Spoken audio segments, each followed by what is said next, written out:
think when I moved to London, I was just very interested in how, even though they speak the same language as us, even though our countries have a lot in common, there's also a lot about the cultures that's so different, and what it was to be an American girl sort of let loose in the UK, and also to obviously fall in love with someone from the UK and see what our similarities were, and also the ways where communication could be slightly confusing considering we are technically both speaking English. And so that was kind of the jump off point for the show, and obviously my husband worked on it with me. So while there is a lot that's personal, it then, once you start writing, it takes on a life of its own. So it's by no means, a rip from the headlines, true story, but like in all my work, there's always a germ of something.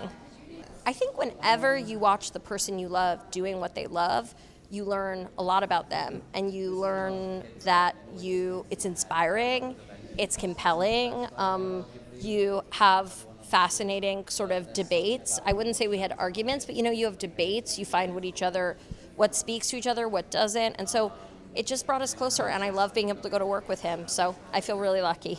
I think that my approach is just that because I had some time away, I really got to learn how do I like to work, how do I like to work as a director, as a writer, how do I like to work with actors, and then you trust yourself in a different way when you're 38 than you do when you're 24, which is how old I was when we shot the Girls pilot.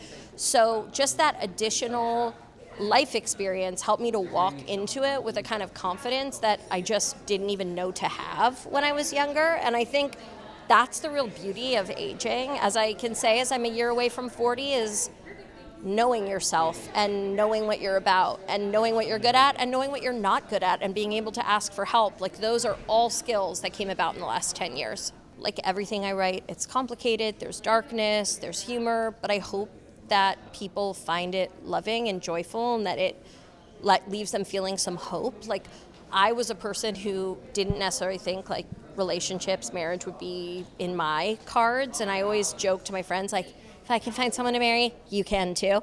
But I think I wanted to create something that had hope, not just romantic hope, but hope for human connection, for human understanding. I feel like that's what the world needs now. What the world needs now is love, sweet love.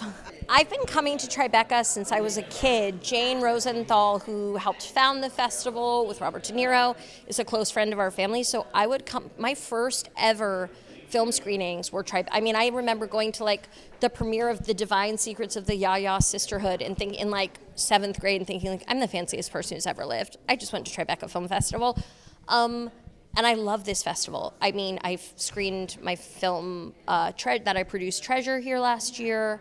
I've come often to do talks, to do events, and so I feel I grew up in Tribeca, so I feel very connected to which is obviously now no longer the only center of the festival. It's expanded around the city. So it's always been important to me. It's always felt like a part of the jump off of my filmmaking life and my filmmaking experience. So yeah, I feel really lucky to be here.